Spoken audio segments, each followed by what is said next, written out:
जय महाकुंभ पग पग जयकारा महाकुंभ तन कुंभ कुंभ मन कुंभ कुंभ जीवन सारा अब कुंभ कुंभ। जय महाकुंभ पग पग जयकारा महाकुंभ तन कुंभ कुंभ मन कुंभ कुंभ जीवन सारा अब कुंभ कुंभ। इस सत्य सनातन धारा का सौभाग्य हमारा महाकुंभ जय महाकुंभ पग पग जयकारा महाकुंभ। जय महाकुंभ पग पग जयकारा महाकुंभ तन कुंभ कुंभ मन कुंभ कुंभ जीवन सारा अब कुंभ कुंभ।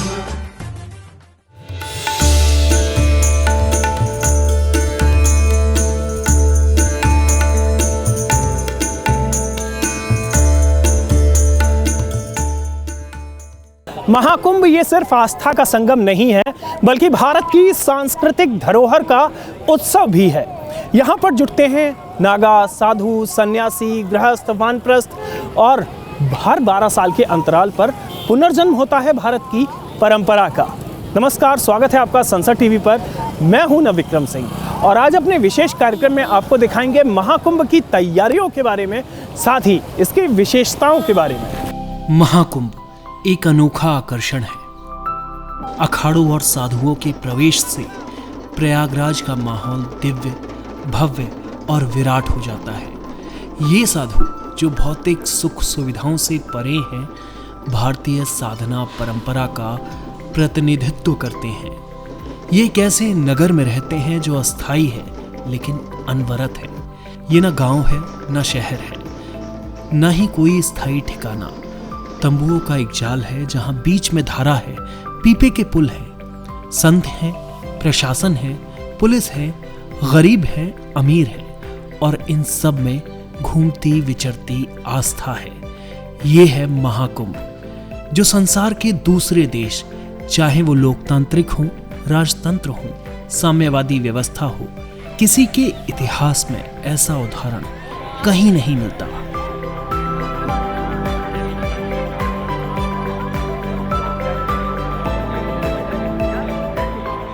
महाकुंभ यहाँ हर कदम पर आस्था की गूंज, हर सांस में समाया है विश्वास का स्पंदन। ये है भारत की आध्यात्मिक शक्ति का सबसे बड़ा उत्सव। एक से एक बढ़कर तपस्वी योगी यहाँ पहुंच रहे हैं। मध्य प्रदेश से आए महंत राधेपुरी को ही देखिए, 2011 से अपना हाथ ऊपर किए साधना कर रहे हैं। न जाने कौन सी शक्ति है जो कि ये सब संभव बनाती है। और ये तपस्या किसी खास जाति, धर्म या क्षेत्र के लिए नहीं बल्कि मानवता के लिए है। हमारा महंत राधेपुरी उर्दवाऊ नाम है। मध्य प्रदेश रहते हैं, उज्जैन कोटा रोड, आगर मालवा जिला है, आनंद धाम आमला आश्रम है हमारा। महाराज जी, कब से हाथ आप ऐसे ये कब से तपस्या जारी है आपकी? ये 2011 से है। 2011 से। तो महाराज जी, ये तपस्या की वजह क्या है? क्यों आप ये इस तरीके से हाथ ऊपर किए हुए? ये हमारी तपस्या विश्व शांति कल्याण के लिए, जन कल्याण के लिए है। जी, विश्व शांति के लिए। हाँ, जन कल्याण के लिए। अच्छा महाराज जी, कुंभ कितना अपने आप में महत्वपूर्ण है ये आपसे समझना चाहिए। बहुत महत्वपूर्ण है क्योंकि हमने कई कुंभ मेला देखा, बाकी ये जो कुंभ मेला है, ये कुंभ मेला बहुत महत्वपूर्ण है। महाकुंभ का आयोजन केवल धार्मिक आस्था का प्रतीक नहीं है बल्कि ये खगोल विज्ञान और ब्रह्मांडीय घटनाओं से गहराई से जुड़ा हुआ है। मान्यता है कि संगम पर स्नान करने से जन्म जन्मांतर के पाप मिट जाते हैं और व्यक्ति मोक्ष को प्राप्त करता है। कुंभ के दौरान यहाँ स्नान को विशेष रूप से शुभ माना जाता है। तो श्री संगम में स्नान करते समय श्री जमुना महारानी का यह ध्यान करना कि ज़्यादा कर्म करके चुप रहती हैं, बोलती नहीं है। अगर ऐसा हुआ तो न बोलना ही ये हमको भगवान के यहाँ ज़्यादा कर्म करके व्यक्ति और चुप रहे, अपने अधिकार की चर्चा न करे, तो इस मार्ग से वो भगवान धाम चला जाता है, अल्टीमेट को प्राप्त। भगवान मतलब प्लेजर, श्री राम का अर्थ है pleasure of pleasure, Anand who की आनंद दाता। श्री राम का अर्थ है रेस्ट ऑफ रेस्ट, अखिल विश्राम दाता। श्री वशिष्ठ जी उनको राम कहते हैं अखिल विश्राम दाता होने के नाते। और सीता को कहते हैं सुंदरता को सुंदर करे। दिमाग रेस्ट ऑफ रेस्ट से रेस्ट अटेंड करने लगे और दिल जो है प्लेजर ऑफ प्लेजर से प्लेजर अटेंड करने लगे। देन आफ्टर शरीर और संसार में जो ब्यूटी ऑफ ब्यूटी से है ब्यूटी प्राप्त होना, सुंदरता को सुंदर करी, सीता से सुंदरता प्राप्त करना, श्री सीताराम जी को उपलब्ध होने की दिशा में संगम एक बड़ा कार्यशाला है, एक बड़ा वर्कशॉप है जो पूरी दुनिया को अपने ढंग से आमंत्रित कर रहा है। बाबा संगम में स्नान करके पुण्यदायी अपने जीवन को बनाते हुए समतामूलक समाज की स्थापना करता हुआ अपने को समता धाम के माध्यम से भगवान धाम ले जाने का कारण बनाना, भगवान की प्रसन्नता के अधिकारी बनने का ये बहुत बड़ा लॉन्चिंग पैड बन रहा है। जय सिया राम। जो ये कुंभ का आयोजन, एक छोटा सा आयोजन करने के में आदमी को पसीना छूट जाता है और ये धर्म को आधार बनाकर दुनिया का सबसे बड़ा समायोजन होता है। तो इस तरह से इस आधार इसका बहुत, जिस मकान के आधार कमज़ोर होते हैं वो बहुत दिनों तक नहीं चलता। जिस परिवार में आधार मजबूत नहीं हो परिवार नहीं चल सकता, व्यापार नहीं चल सकता। लेकिन और सब चलें दुनिया के नहीं, लेकिन हमारा तो कुंभ चल रहा है और इसमें कहीं से कोई रुकावट नहीं है। महाकुंभ में नगर प्रवेश का मतलब है कि जब साधु संत किसी शुभ मुहूर्त में नगर में प्रवेश करते हैं, वहाँ पड़ाव डालते हैं। इसके बाद महाकुंभ मेले की गतिविधियां शुरू होती हैं। संगम क्षेत्र में साधु महात्मा जब प्रवेश करते हैं तो उसे पेशवाई कहा जाता था, लेकिन अब नगर प्रवेश कहा जाता है और नगर प्रवेश अपने आप में बेहद खास, और यहाँ दर्शकों की भीड़ जुटती है नगर प्रवेश देखने के लिए। एक गौरवशाली अतीत को दर्शाते हुए आप देख सकते हैं मेरे पीछे ये किस तरीके से ये जो साधु सन्यासी हैं नगर में प्रवेश कर रहे हैं। सनातन परंपरा के 13 प्रमुख अखाड़े हैं। इन अखाड़ों के साधु संत नगर प्रवेश के दिन राजसी तरीके से महाकुंभ मेले में हिस्सा लेने आते हैं। इस बार के महाकुंभ में नगर प्रवेश के दौरान खासा उत्साह दिखाई दिया। प्रशासन ने भी साधु संतों का स्वागत किया। हिंदुस्तान के कोने कोने से महामंडलेश्वर नागा संत महंत सभी इकट्ठे होकर के आज से अपनी छावनी में प्रवेश करेंगे, कुंभ मेले का आगाज करेंगे। और कुंभ मेले का हमारा वैभव है, हमारे होने सोना चांदी वैभव जितना हमारे पास धन रहता है हम पूरी ताकत लगा देते हैं।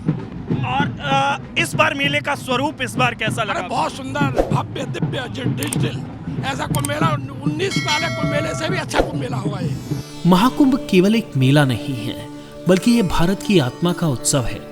महाकुंभ में सिर्फ सांस्कृतिक विरासत ही नहीं, बल्कि इस महाकुंभ में दिखेगी डिजिटल शक्ति, प्रबंधन शक्ति। डिजिटल शक्ति से लैस महाकुंभ में श्रद्धालुओं के लिए है डिजिटल सहायक, जो 10 विभिन्न भाषाओं में महाकुंभ से संबंधित जानकारी देगा। अस्थाई नगर में भी मिलेगा गूगल नेविगेशन। AI फीचर्स वाले कैमरों से होगी निगरानी।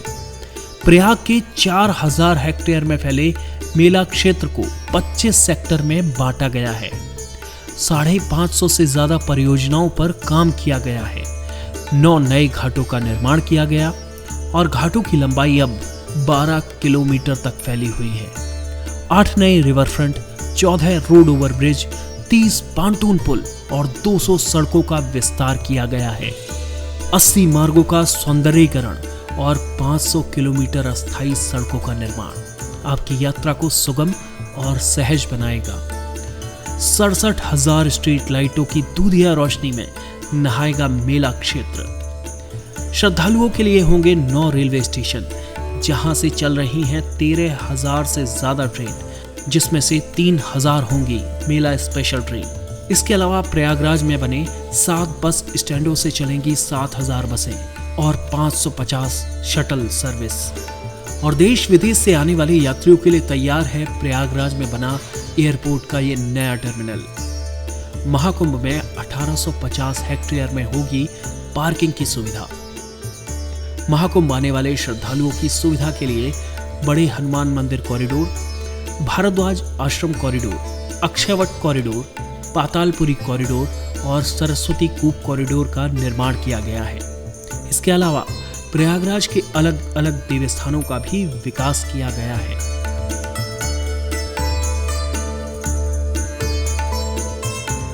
$45 करोड़ के करीब श्रद्धालुओं के समागम में स्वच्छता पर विशेष ध्यान दिया गया है।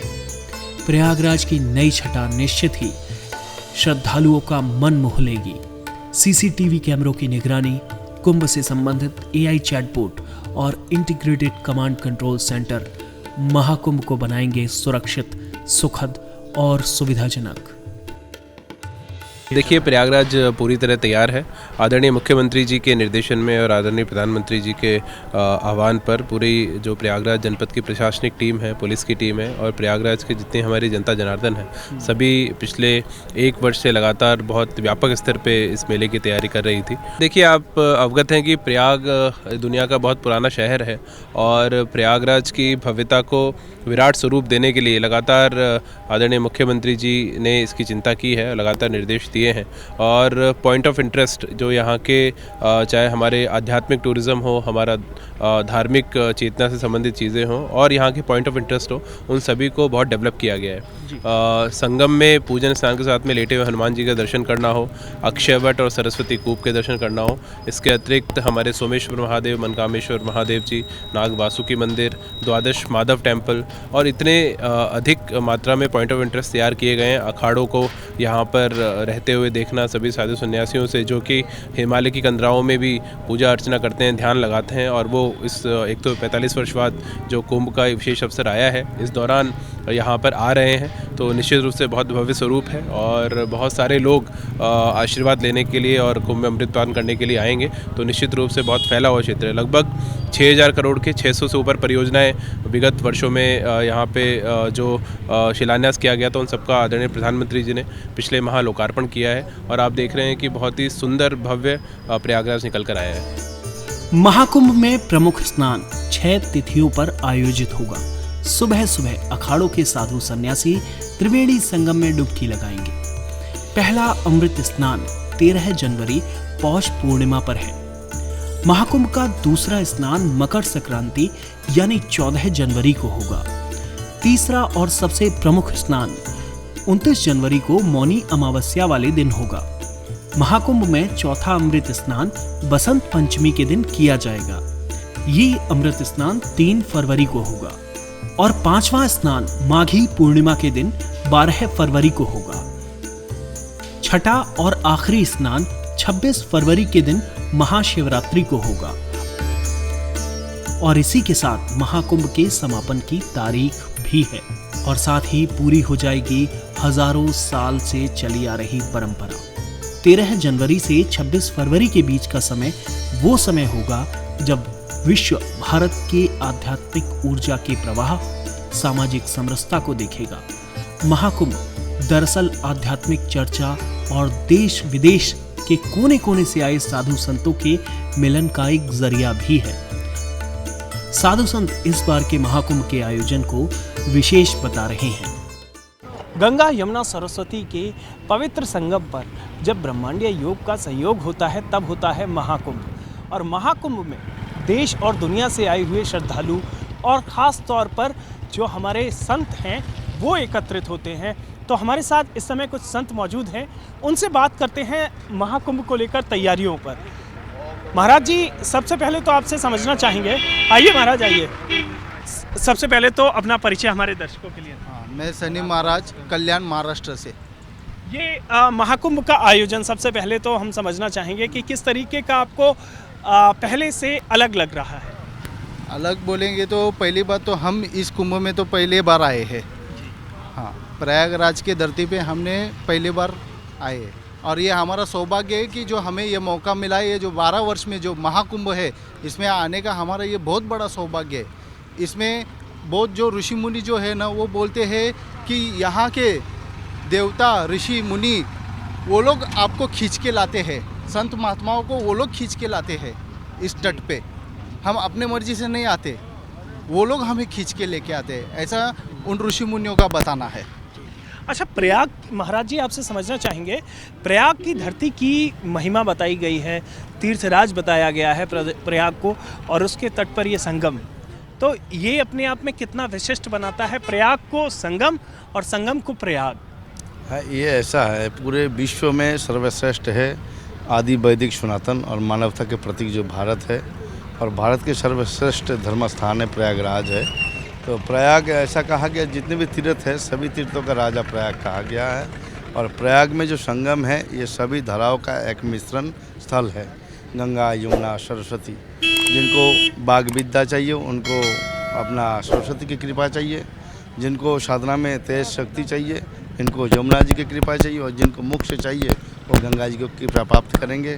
तो ये त्रिवेणी और प्रयाग का एक आपसी रिश्ता ऐसा है कि आध्यात्मिक जागरण में, साधना की सिद्धि प्राप्ति में किसी को अगर राज प्राप्त करना है तो वो प्रयाग में आना जरूरी है। जैसे हम सब संतों में भी, अखाड़ों में भी नागा बनाते हैं, तो 4 जगह बनते हैं, नासिक में भी, उज्जैन में और हरिद्वार प्रयाग में। तो प्रयाग में जो नागा बनते हैं उनको राजराजेश्वरी कहते हैं, जो हरिद्वार में बनते हैं उनको बर्फानी कहते हैं, जो उज्जैन में बनते हैं उनको खूनी कहते हैं, और जो नासिक में बनते हैं उनको खिचड़ी कहते हैं। तो यहाँ के जो शांत है, जो साधु बनते हैं, जो संन्यास लेते हैं, उनको भी राजराजेश्वरी कहा गया है। तो आप देख सकते हैं कि साधु सन्यासी जो भी यहाँ पर आ रहे हैं, निश्चित तौर पर उनके मन में इस स्थल को लेकर एक श्रद्धा है, एक भावना है, और वो यहाँ जो दिव्य कुंभ है, महाकुंभ, इसको लेकर ख़ास तौर पर एक इसे बता रहे हैं कि ये 12 साल के अंतराल में जो ये दिन आया है ये अपने आप में विशिष्ट है। प्रयागराज में आयोजित कुंभ मेले के दौरान जहां लाखों श्रद्धालु और पर्यटक संगम तट पर जुटते हैं, वहीं टेंट सिटी एक अस्थायी लेकिन भव्य आवासीय व्यवस्था का केंद्र बनती है। ये टेंट सिटी न केवल आवास का समाधान है, बल्कि ये अध्यात्म, आधुनिकता और भारतीय आतिथ्य का अद्भुत मेल भी प्रस्तुत करती है।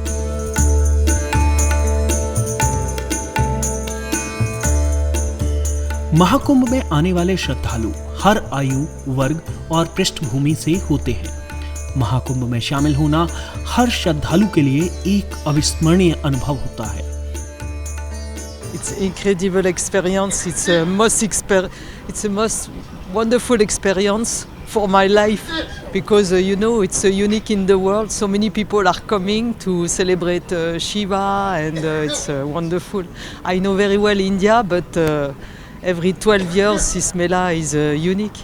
So I'm so happy to be there, really. हम यहाँ पहली बार आए हुए हैं अपने दोस्तों के साथ। यहाँ सब देख रहे हैं, सब बहुत अच्छी व्यवस्था है। यहाँ साधु, महात्मा, सन्यासी, नागा लोग आए हुए हैं, उनका दर्शन कर रहे हैं। हमारे मोदी जो योगी जी द्वारा बहुत अच्छी व्यवस्था है। मोदी योगी जी द्वारा बहुत अच्छी व्यवस्था है। ऐसी व्यवस्था भी अभी तक नहीं हुई है। हम यहाँ पर आने पर बहुत अपने को भाग्यशाली समझ रहे हैं कि बहुत हम अच्छा जगह आए हुए हैं। हम लोग कुंभ में आए पुण्य अर्जित करने के लिए।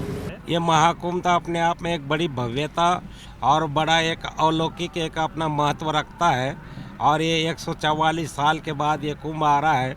मैं भी लगातार 8वां मेरा ये कुंभ है कि यह सबसे बड़ा एक विशाल कुंभ, ये विश्व के लिए एक आदर्शवत एक कुंभ होने जा रहा है।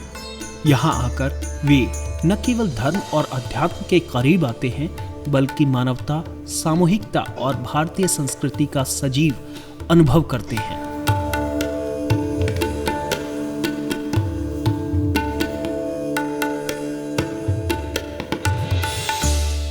फिलहाल हमारे इस कार्यक्रम में इतना ही। आप हमारे ये कार्यक्रम संसद टीवी के YouTube चैनल पर भी देख सकते हैं। आपकी यात्रा मंगलमय हो, ये हमारी शुभकामनाएं हैं। फिलहाल हमें दीजिए इजाज़त, और मेरे साथी कैमरा पर्सन मनोज और साथी आलोक को दीजिए इजाज़त। आप देखते रहिए संसद टीवी।